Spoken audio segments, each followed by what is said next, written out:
ప్రజా సమస్యల పరిష్కారానికి శాసన మండలిని వేదికగా ఉపయోగించుకుంటామన్నారు మంత్రి అజారుద్దీన్. ఎమ్మెల్సీ కోదండరాం హైదరాబాద్ శాసన మండలిలో ఇద్దరు నేతలు ఎమ్మెల్సీలుగా ప్రమాణం చేశారు. మండలి చైర్మన్ గుత్తా సుఖేందర్ రెడ్డి వీరితో ప్రమాణం చేయించారు. CM Revanth Reddy, PCC chief Mahesh Kumar Goud, పలువురు ముఖ్య నేతలు కార్యక్రమానికి అటెండ్ అయ్యారు. తమకు పదవి ఇచ్చిన గవర్నర్ సీఎం రేవంత్ రెడ్డికి ప్రత్యేక ధన్యవాదాలు తెలిపారు నేతలు. మైనార్టీలు, యువత అభివృద్ధి కోసం కృషి చేస్తామన్నారు మంత్రి అజారుద్దీన్. మరోవైపు తనకు మంత్రి పదవిపై ఆశ లేదన్నారు ఎమ్మెల్సీ కోదండరాం. ఫీజు రియంబర్స్మెంట్, ఉద్యమకారులు, ఆదివాసీల సమస్యల పరిష్కారం కోసం పని చేస్తానన్నారు. పదవులు ఉన్నా లేకపోయినా ప్రజల కోసం అందుబాటులో ఉంటానని చెప్పారు.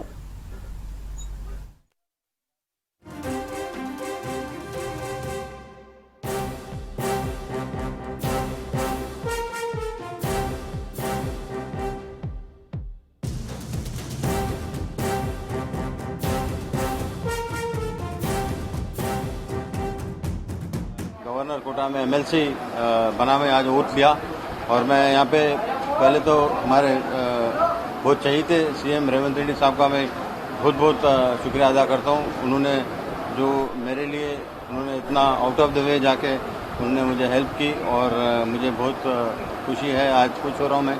उनका जितना भी शुक्रिया अदा करे बहुत कम है.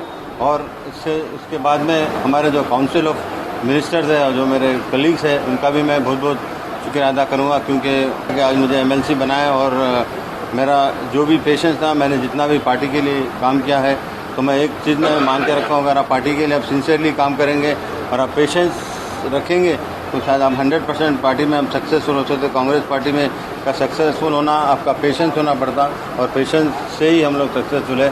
और मैं सबका बहुत बहुत शुक्रिया अदा करता हूँ. इंशाल्लाह मैं पूरी कोशिश करूँगा कि हमारे तेलंगाना में ज़्यादा से ज़्यादा माइनॉरिटीज़ में और हर तबके में मैं काम करना चाहूँगा. और मैं हर तेलंगाना के लोग हैं, जो लेडीज़ है और बच्चे हैं, बच्चियाँ हैं और आदमी हैं, उन लोग के मुँह पे एक मुस्कुराहट दिखूँगा.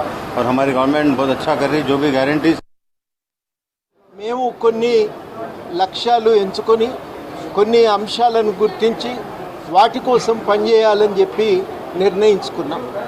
ఎంచుకున్నటువంటి అంశాలలో ఆదివాసుల భూమి సమస్య, రిజర్వేషన్ల పెంపు, నిరుద్యోగ సమస్య, విద్యార్థుల సమస్యలు, ముఖ్యంగా ఫీజు రీయింబర్స్మెంట్ అంశము, కార్మికుల హక్కులు, ఇట్లాంటి అంశాలు కొన్నింటిని, ఉద్యమకారుల సంక్షేమము, ఉద్యమ ఆకాంక్షల సాధన, ఇవి లక్ష్యాల కోసము మేము కమిటీలు వేసుకున్నాం.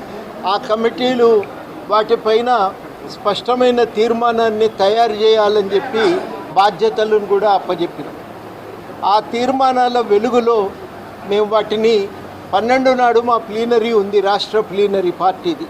ఆ ప్లీనరీలో ఈ అంశాలపైన లోతుగా మాట్లాడుకున్నాక ఆ సమస్యల పరిష్కారం కోసం మా అవగాహనను, ఆచరణను కూడా నిర్ణయించుకుంటాం.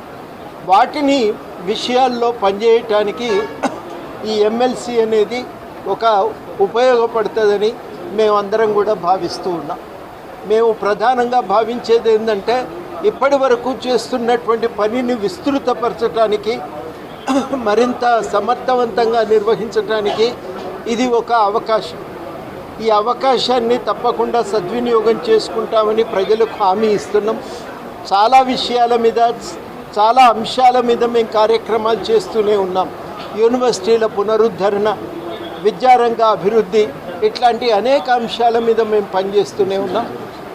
బీసీల రిజర్వేషన్ల సాధన, అట్లాంటి అనేక అంశాల మీద పనిచేస్తూనే ఉన్నాం. ఈ పని ఆగలేదు, ఈ పని కొనసాగుతూనే ఉంది.